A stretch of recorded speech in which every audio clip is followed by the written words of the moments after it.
everybody, welcome back. I'm so excited for today's video because this video was based off of a poll that I did on Instagram. So if you want more content catered to you and your needs, make sure to follow me on Instagram right over here and stay involved so that we can create more content for you.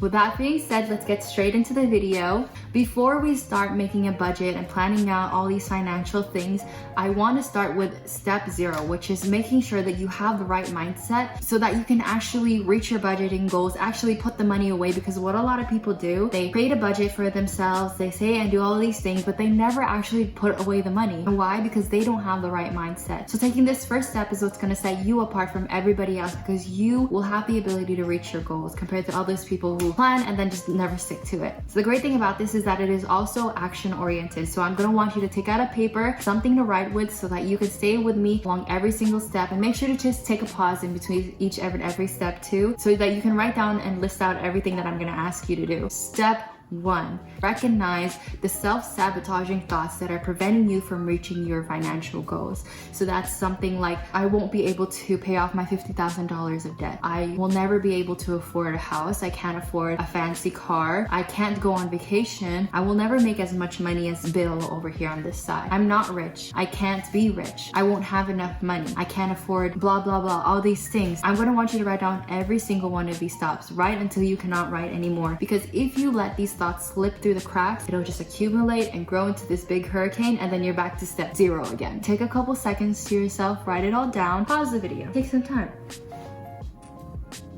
Are you ready? All right, I'm assuming that you did it. So step 2, look around the room. Look around at what you have and take some time to appreciate and be grateful for what you have right now. A roof over your head, food in your fridge, a laptop that you can work on. Maybe you're going to school. Be grateful that you're going to school. Water. I'm out of water. Water is so good. Daily reminder to drink your water. Oh my goodness. Air conditioning in this crazy Texas heat. These are things that you don't even think about, that you don't have time to be grateful because you're just constantly moving. Have this gratitude that you are alive and you are well in this crazy world. Be grateful for things like that. Step 3 is to forgive yourself. Forgive yourself for any of the money mistakes that have happened during your past. Maybe you started a business and it didn't go the way that you wanted to, so then you ended up bankrupt. Maybe you invested your money into Bitcoin. I did that. And I lost about 80% of my money that I invested, but it's okay. It's okay. You forgive yourself for the things that have happened. Maybe you went to school and you're $50,000 in debt and you didn't end up finding a job with that career. It's okay. It happened. Now, how are you going to solve that problem and move forward? So just forgive yourself for everything that has happened. There is a way to work your way through it. Instead of taking those as mistakes, use that as a lesson to figure out what's going to work better for you in the future. So now that you know that that doesn't work, you can problem solve and figure out what is going to work for you. Just realize that even though you might not have that much money right now, opening yourself up to the mindset that yes, that happened, but I can still make it up, is going to set you apart from everybody else. So forgive and move forward. Step 4 is to find the life that you need. Keep in mind, wants and need are 2 very different things. Put 2 lists. Define the life that you need and define the life that you want. Need are the things like food, water, house, maybe a car, maybe a laptop if your job is on your laptop. Things like that. Write down what you need and then write down what you want. So that's maybe like a nice car. I want to travel. I want to have nice clothes. I want to have a nice skincare routine.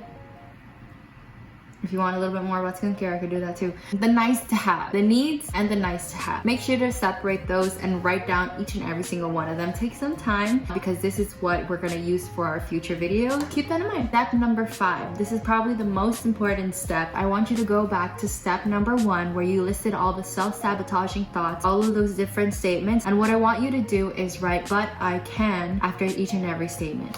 I am $50,000 in debt, but I can put my money to investments, put away $500, maybe get a second job. And I want you to write down what you can do for each and every single situation that you don't think you can do, and debunk each and every one of those statements, because there is so much opportunity in this world, and it's just up to you to figure out what opportunity will work for you. Because I can tell you so many things that have worked for me, but it's not going to apply to you and your specific situation. And I can say put away $500 every single single month. But what if you don't even make $500 every single month? You solve the problem that is preventing you from moving forward. And this is where I want you to take the most time. That's why I left it to the end. So even after this video, you can take the time to really hone it out and solve this problem, because if you don't come up with a solution to these self-sabotaging thoughts, it's going to stop you from moving forward. Maybe you think it's just a random thought, but it's really not. It affects everything that you do. Your mindset affects what you do. So if you're stuck in this small little bubble, you can't see the opportunity that is in this world. You can't see the opportunity of maybe getting a second job, investing in real estate, maybe getting a side hustle. You won't be able to see that if you're thinking, I can't afford this, I can't do this, I'm never gonna be rich, I'm never gonna have money, I won't be able to travel, because you're stuck in this bubble. You've already set the standard for yourself. So what you need to do is break out of this bubble, and how to break out is to find the opportunity regardless of the circumstance. Hopefully this helps you and primes you enough so that you can find the opportunity and see the things that are available in this world, because there's so much that is available, especially in America. There's so much that is available to you.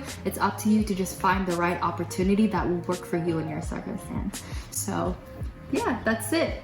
That's all for today's video. I hope that this helped you a lot. If you really want to solidify your plans and this list, I want you to take a picture, maybe not of the list, maybe of yourself, that you actually finish this list and finish these steps. And I want you to take a picture and tag me on Instagram, and I will repost it on my story, maybe even feature you on my next video, because I want you to know that prioritizing you and your goals is important, and that you should really treasure that, and that you should take pride of that, because not a lot of people take time to do this. I want to congratulate you that you are taking this step forward, and that you are actually putting time to yourself. You are prioritizing yourself by managing your money. Thank you so much for watching. I hope you stick around for my next video. My next video will be all the actual planning and budgeting and the nitty-gritty of how to budget. So I'll see you next time.